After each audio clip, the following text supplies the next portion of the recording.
Perkenalkan, nama saya Juliana Marito Simbolon dengan NIM channel 25030 dari Prodi D3 Akuntansi. Di sini saya akan memaparkan mengenai materi penyusunan anggaran biaya konversi dan anggaran beban usaha.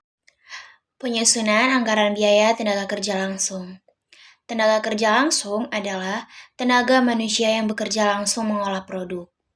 Adapun tenaga kerja tak langsung adalah tenaga kerja manusia yang ikut membantu menyelesaikan produk, seperti mandor, manajer produksi, penyelia, dan lain-lain.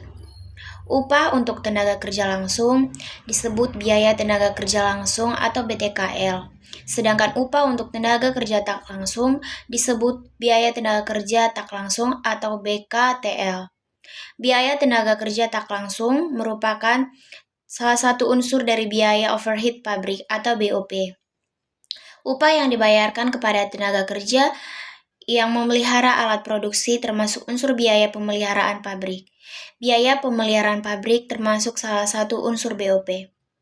Anggaran biaya tenaga kerja langsung merupakan salah satu unsur dari harga pokok produk. Harga pokok produk adalah salah satu biaya yang berkaitan dengan produk. Untuk menyusun anggaran biaya tenaga kerja langsung, ada beberapa yang harus dilakukan. Yang pertama, biaya tenaga kerja langsung standar per unit produk. Terdiri dari jam tenaga kerja langsung dan tarif upah standar tenaga kerja langsung. Jam standar tenaga kerja langsung adalah taksiran sejumlah jam tenaga kerja langsung yang diperlukan untuk memproduksi satu unit tertentu. Dapat dilakukan dengan beberapa cara. Yang pertama, menghitung rata-rata jam kerja yang dikonsumsi dalam suatu pekerjaan dari kartu harga pokok periode yang lalu. Kedua, mencoba jalan operasi produk di bawah keadaan normal yang diharapkan. Ketiga, mengadakan penyelidikan gerak dan waktu. Keempat, mengadakan taksiran yang wajar. Kelima, memperhitungkan kelonggaran waktu istirahat penundaan kerja yang tak bisa dihindari dan dari faktor kelelahan. Yang kedua, jam kerja standar tenaga kerja langsung terpakai. Diperlukan data anggaran produksi dan standar jam tenaga kerja langsung. Rumus yang dapat digunakan dalam menyusun anggaran yang jam tenaga kerja langsung terpakai yaitu JKST dikali P kali JKSTL TKL. Ketiga, anggaran biaya tenaga kerja langsung. Rumus yang dapat digunakan yaitu anggaran BTKL sama dengan JKST dikali TUST atau P dikali BTKL SP. Faktor-faktor yang mempengaruhi anggaran biaya tenaga kerja langsung. Sistem upah tenaga kerja langsung menggunakan sistem upah satuan. Ada beberapa faktor yang dapat mempengaruhi anggaran biaya tenaga kerja langsung.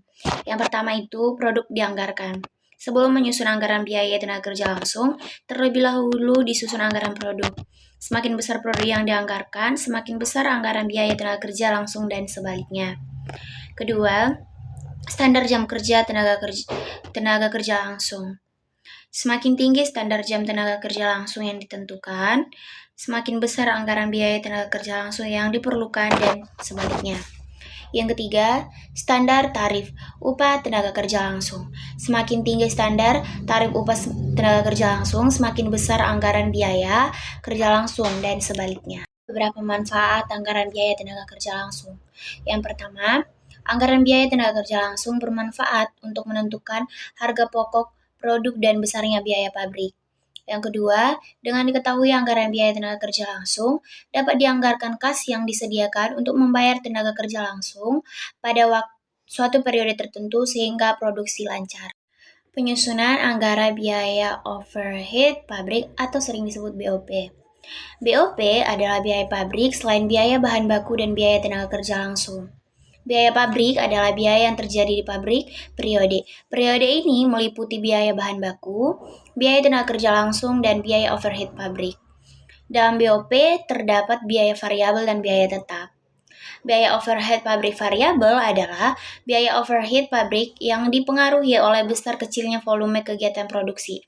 Sedangkan biaya overhead pabrik tetap adalah biaya overhead pabrik yang besar kecilnya tidak dipengaruhi oleh besar kecilnya volume kegiatan produksi.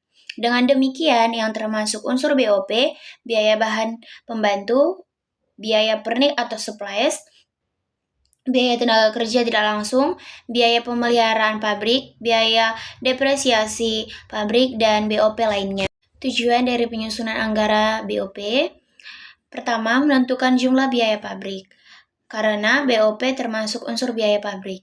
Kedua, menentukan harga pokok produk, karena biaya overhead pabrik termasuk unsur harga pokok produk.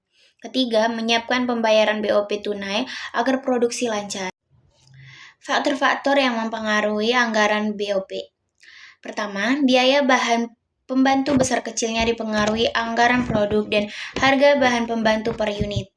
Kedua, biaya pernik pabrik besar kecilnya di samping dipengaruhi oleh anggaran produk, juga dipengaruhi oleh harga bahan pernik tersebut.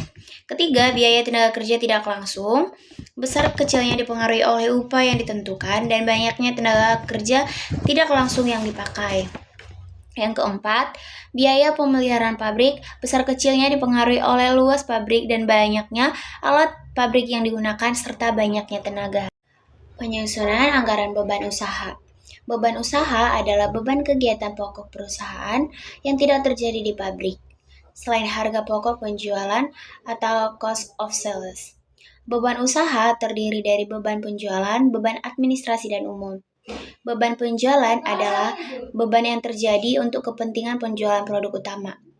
Beban penjualan ada yang bersifat tetap, tetapi ada juga yang bersifat variabel. Beban penjualan variabel contohnya beban komisi penjualan, beban penghapusan piutang.